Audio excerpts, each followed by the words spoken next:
અમરેલીમાં enjoy group દ્વારા રાસ ગરબા સ્પર્ધા યોજવામાં આવી હતી, જેમાં ખેલૈયાઓ મન મૂકીને ઝૂમી ઉઠ્યા હતા. અમરેલીમાં એન્જલ હોટલ ખાતે એન્જોય ગ્રુપ દ્વારા નવરાત્રિ પર્વને અનુલક્ષીને રાસ ગરબા સ્પર્ધા યોજવામાં આવી હતી, જેમાં વિશાળ સંખ્યામાં ખેલૈયાઓએ લાભ લઈ અને ઝૂમી ઉઠ્યા હતા.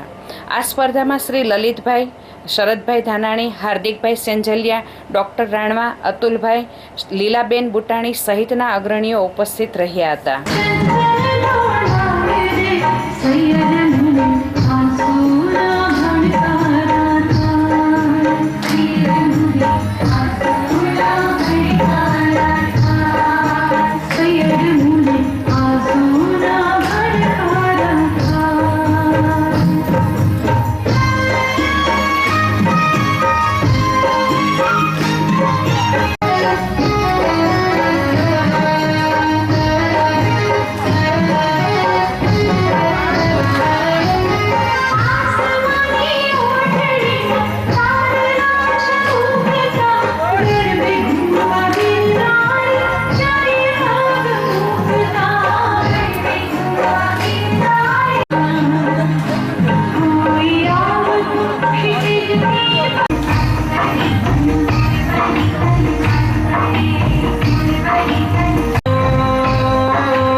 हमारे घर जगह